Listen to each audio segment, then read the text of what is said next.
Good morning, everyone. Happy Friday. Wanted to come online this morning and share two brilliant tidbits that colleagues of mine have shared here in the last 2 weeks with you, because they've been really actually kind of earth-shattering and just wonderful. And I thought, well, why wouldn't I share it? So the first one is building trust.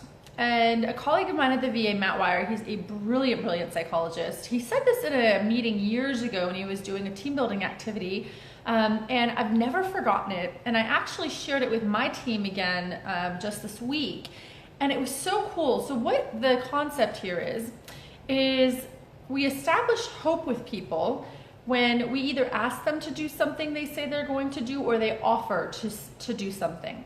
So when that happens, there's now hope established.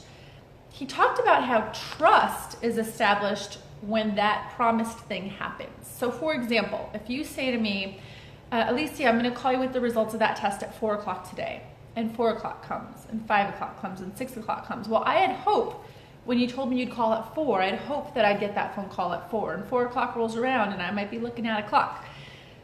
Trust is established when you actually call at 4, but if you call at 5, 6, 8, tomorrow, next week, you don't call, trust is breached, right? And this sounds very much like integrity, quite frankly. You know, I've always described this as just having integrity with your word, that more and more successive times when that follow through does not happen as it's supposed to happen, as it said it was going to happen, you start losing trust in being able to believe that when this person says they're going to say or do something, that they're going to follow through.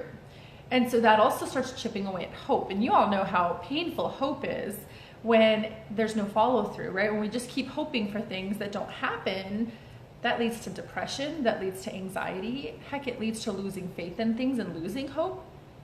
And so I love this concept, and I love the idea of what that means. And just if folks can just recognize that, 2 + 2 = 4, hope, follow through equals trust, I think a lot of things in relationships start to make more sense. And I'll tell you, one of the quickest ways I think to also kind of break that trust is, let's say you called at 6 and the other person's like, hey, I thought you were going to call at 4. Well, I'm calling. That defensiveness, that lack of taking responsibility for, let's call it a failure to follow through on the promise. And promise is a strong word, but really, your word's your word. Your word's all you've got, right? So I just love this idea. And so I brought this up, as I mentioned, at a team building meeting that I had this week at work. That was amazing. And I don't think I've ever heard my team laugh so hard, because the server, we'd asked if they could turn down the volume in the room that we were talking in. And he said he would try. And then a little bit later, I think it went down a little bit, but a little bit later, somebody else asked if they could turn it down further because it was still a little loud. And within minutes, somebody else came out and completely was able to turn those speakers off. And somebody said, trust has been established. And everybody broke out into laughter in this moment, because it was the runaround of exactly what we were just talking about happening, and in reality, and like what that felt like to have this guy come through and be our hero so we could all actually hear each other. So I love this. So please think about that as you go through your week this week. I hope this is kind of just a helpful little mini nugget. And then the other piece that I got from a colleague of mine who I just adore and admire so much, Cindy Wolf, this is a shout out to you. She gave me this tip that I shared with my team also, and I wanted to share with you, where she came up, she started doing this, I don't know what she calls it, if it's a joy journal or a something happy journal, but basically she's gotten in one of those alphabetical phone books. If you remember from like the good old days, I'm aging myself, there were those teeny weeny little phone books where we used to write things down, and they're alphabetical, so there's A through Z, little tabs. So what she does is she carries it around in her purse. It's very small, carries it around in her purse, and whenever something gives her joy, she goes to that section. So an example she gave was jet skiing, so she went under J and wrote jet skiing. And I would encourage us all to do this, right? So I've already ordered my little ABC book, and this makes us so intentional, not only about what brings joy into our lives, but I also am suggesting we take it one step further and write down the name of a person that comes to mind with whatever you wrote down. So in her case, if it's the nephew that she went jet skiing with, then write his name down too, and then go that extra step, reach out to that person and say, I'm thinking about jet skiing, smiling, and thought of you. you just made someone's day, right? Maybe that person's at school or at work or stressed or having issues, or maybe they're having a great day. Who doesn't want to know that you thought of something that you had a huge smile on your face and then reached out to them to say, hey, I'm thinking of you too.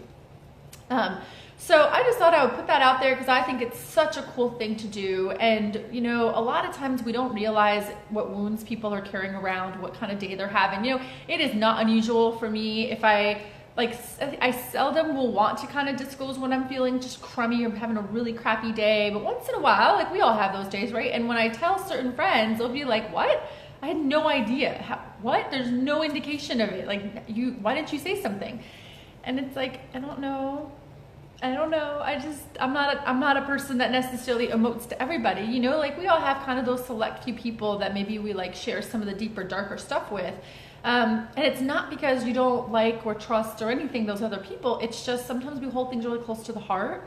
And I'm one of those people, and you just never know whose day you're going to make when you send that message. So if you have a beautiful, loving thought about someone, may I challenge you today and this week and forever, take a second and just tell them. You don't have to be, you know, long about it. You don't have to be verbose. It doesn't have to be elaborate, but just let them know, hey, I just want you to know I'm thinking about you right now and my heart is warm. Just something, whatever your language is, right? Another thing that a colleague of mine, Natalie Edmonds, did that I absolutely loved is she had reached out as she was building up her business, and she asked if I would give her 3 words to describe like what comes to mind when I think of her. She was kind of putting together her materials. And I was like, yeah, absolutely. And so I sent back like 3 words that come to my mind when I think of her. And what I didn't expect was she then responded with 3 words that she thinks of when she thinks of me. And guys, I can't tell you how cool that was. I can't tell you how cool that was. It was awesome.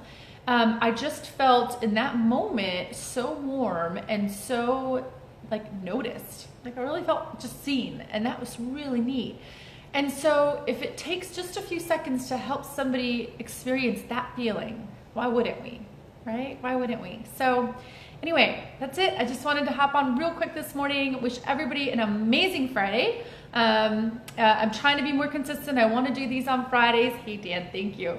I want to try to do these every Friday because it's my day off. Like, why not start the day off with a little message and kind of just build up the YouTube channel that I've been focused on. And so I'll throw the link up there if anybody's interested. I'm going to try to be more consistent with posting videos there, more so than maybe I do here. So, so I will catch you guys later. Thank you so much for chiming in, and I'll catch you soon. Have a wonderful Friday. Bye.